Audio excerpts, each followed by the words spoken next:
हरे कृष्ण। फागुन मास के शुक्ल पक्ष की एकादशी का नाम आमल की अर्थात रंग भरी एकादशी है। आइए जानते हैं साल 2026 में आमल की एकादशी का व्रत किस दिन रहेगा।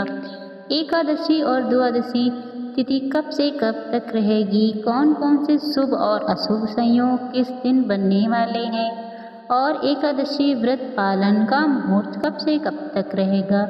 मान्यता है कि आमल की एकादशी के दिन ही भगवान शिव देवी पार्वती जी को विवाह के बाद पहली बार काशी लेकर आए थे और उसी खुशी में शिव भक्त उन्हें आज के दिन गुलाल अर्पित करते हैं। इस दिन भगवान शिव और देवी पार्वती जी को अमीर गुलाल अर्पित किया जाता है और भक्त खुशी के साथ सिर गुलाल उड़ाते हैं, इसलिए हरे रंग भरी एकादशी भी कहते हैं। और इसी दिन से होली की औपचारिक शुरुआत भी मानी जाती है। इस बार एकादशी तिथि 26 फरवरी दिन गुरुवार को रात 12:34 से शुरू होगी और एकादशी तिथि का समापन होगा 27 फरवरी दिन शुक्रवार को 10:33 पर।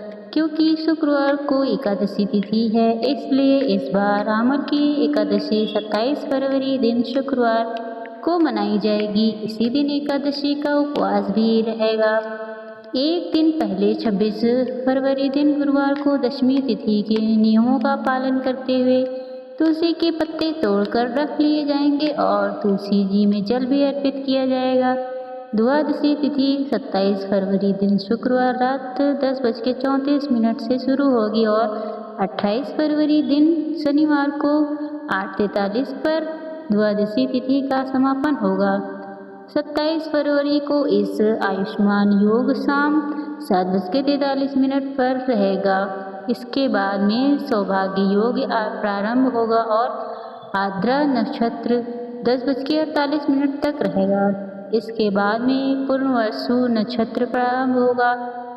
वहीं राहु काल सुबह 10:30 से दोपहर 12 बजे तक रहेगा और द्वादशी तिथि के दिन यानी 28 फरवरी दिन शनिवार को पुनर्वसु नक्षत्र सुबह 9 से 34 तक रहेगा।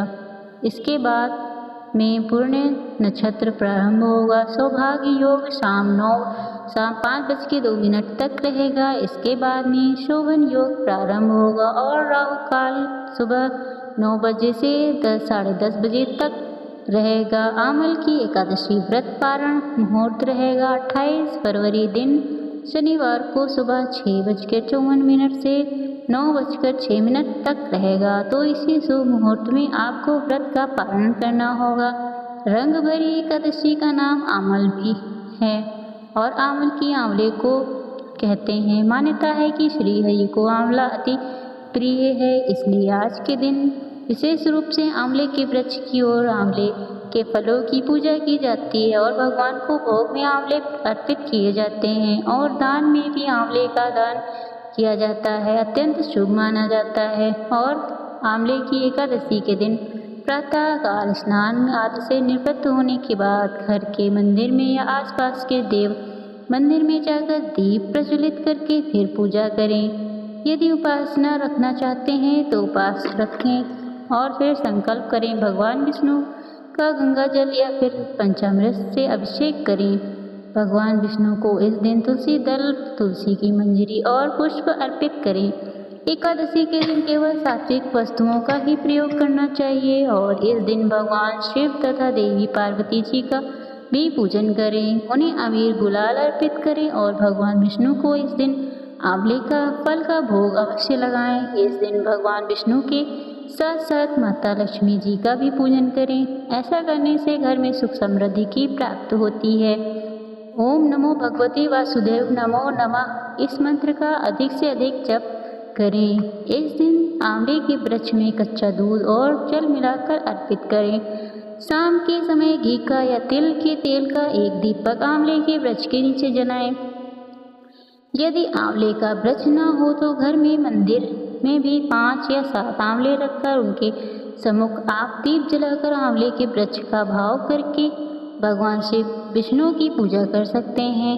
भगवान विष्णु आंवले के वृक्ष में वास करते हैं और इस दिन आंवले के वृक्ष का पूजन करने से भक्तों को भी सभी प्रकार के पापों से मुक्ति मिलकर अंत में मोक्ष की प्राप्ति भी होती है। द्वादशी तिथि को शुभ मुहूर्त में भगवान विष्णु का पूजन करके भगवान को सात्विक चीज़ों का भोग लगाएं और उसी को प्रसाद के रूप में ग्रहण करके अपना उपवास खोलना चाहिए। इस दिन भी आप अपनी सामर्थ्य के अनुसार कुछ न कुछ दान अवश्य करें। क्या थी आज की कथा। जानकारी अच्छी लगी हो तो वीडियो को लाइक और सब्सक्राइब जरूर करिएगा। धन्यवाद।